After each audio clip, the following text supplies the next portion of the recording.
Last week, Winona State University interviewed candidates to be the next vice president for university advancement. Dennis Cooley serves as the assistant chancellor of advancement at the University of Wisconsin-Platteville. Cooley is very familiar with the area, having once lived in Unalaska. He said that familiarity of the region and familiarity with Winona State University attracted him to the position. Winona's got a great history of support of its college. It's a beautiful place. I mean, you don't have to look very hard to see how beautiful the community is. The people here are so friendly. So everything that we thought, my wife and I thought about as I was coming in to look at this job, it's been, the questions have been answered very, very positively. So really excited about that. The college is we think it's a college on the rise. The leadership is very strong. The alumni support is very, very strong. So we're really excited about that. Cooley believes his leadership skills make him a good fit for the job.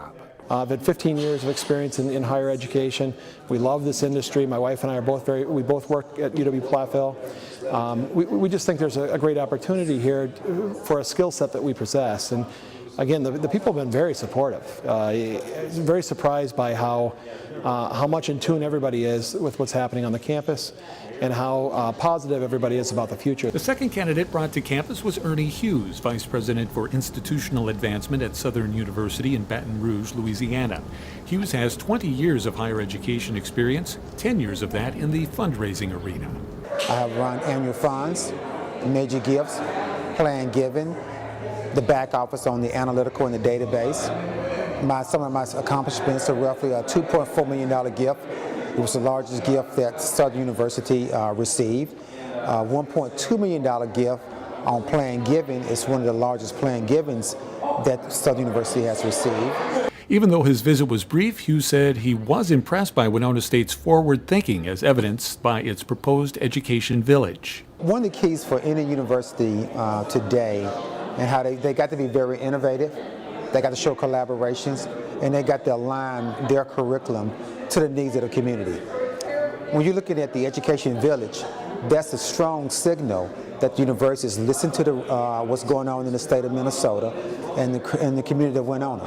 So with that standpoint, it's a great answer that the university is putting together with this educational village to change the way how teachers are being taught and to train those leaders for the future. John Mosser, the Vice President for Institutional Advancement at Franklin Pierce University in Rindge, New Hampshire, was the third candidate to be interviewed this week.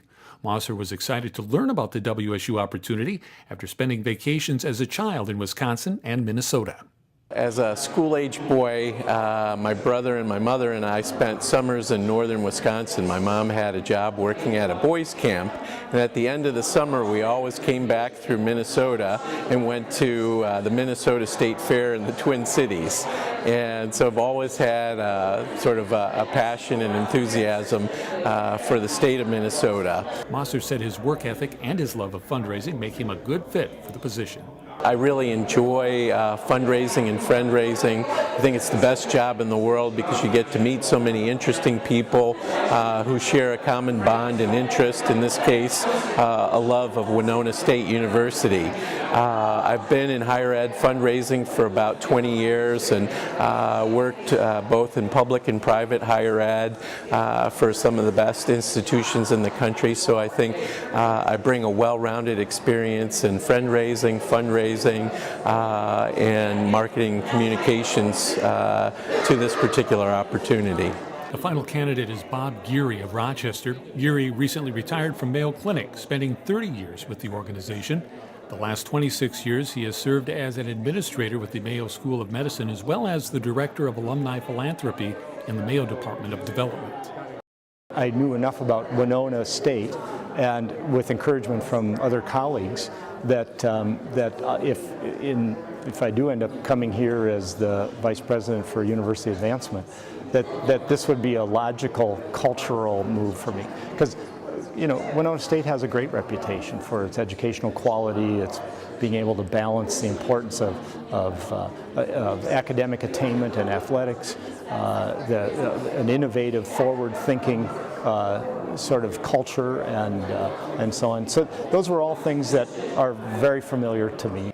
Geary believes his leadership and fundraising experience put him in a good position to be the next vice president for university advancement.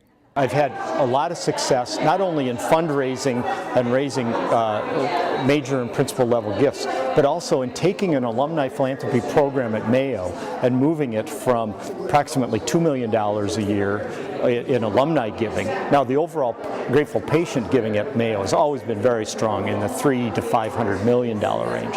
But taking the alumni philanthropy program from $2 million to $15 million over the last 10 years. In fact, in 2012, we raised over $30 million from our alumni at Mayo.